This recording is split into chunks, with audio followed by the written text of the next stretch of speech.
water and the empty pot.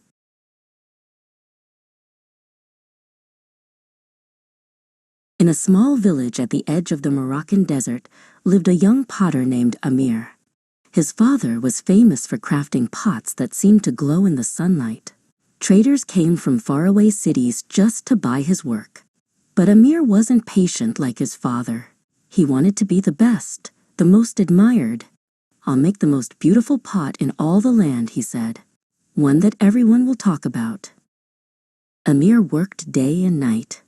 He carved delicate patterns, polished the clay till it shone, and painted it with gold dust stolen from his father's stash. When it was finished, the pot gleamed brighter than the morning sun. He placed it proudly in the town square. "Behold," he declared, "the finest pot in Morocco." Villagers gasped. The pot was dazzling, smooth, symmetrical, perfect. Amir puffed up with pride. "See, beauty brings honor," he said. But an old woman who sold herbs nearby whispered, "We'll see how long beauty alone can last." For a few days, everyone admired the pot. Children played near it. Travelers stopped to take a closer look.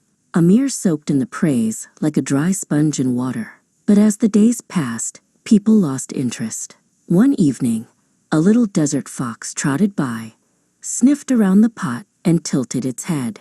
"Strange," it said to a passing bird. "It's so shiny, but what's inside?" The bird peeked through the rim. "Nothing. It's empty." The fox nodded wisely.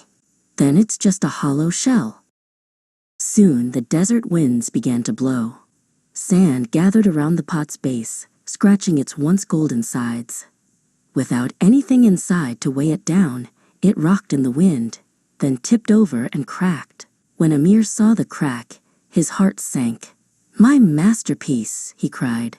His father, who had been watching quietly, said, "A pot's beauty cannot save it from breaking.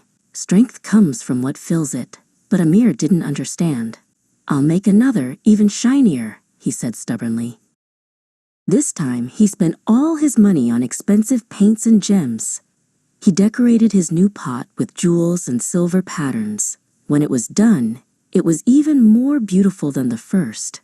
But again, it was empty. That night, a sandstorm swept through the village.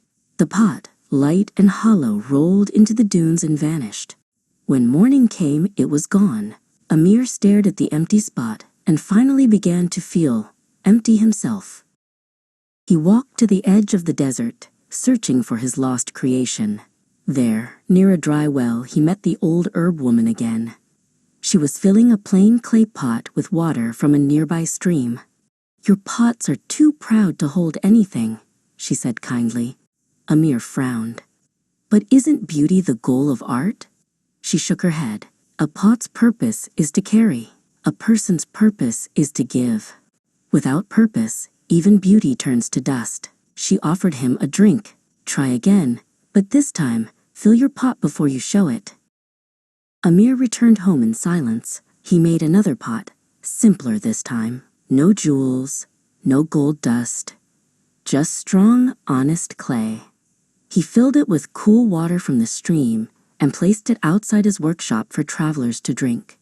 At first, no one noticed it, but then thirsty merchants, tired shepherds, and even the old herb woman began stopping by every day.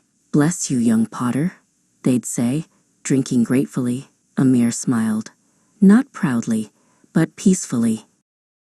One day, a group of children ran through the square. "Look," one said, "Amir's pot is the best. It gives us water." Another added, "And it's still beautiful, even without the gold."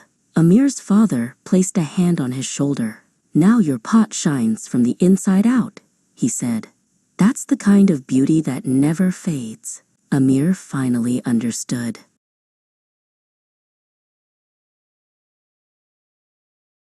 Seasons passed. The golden pots of other traders cracked and were forgotten, but Amir's simple pot still stood by the road, cool and full. Every few days he refilled it, smiling at the animals that came to drink, foxes, camels, even birds resting from migration. When asked why he never made golden pots again, he'd reply, "Because the world needs kindness more than glitter."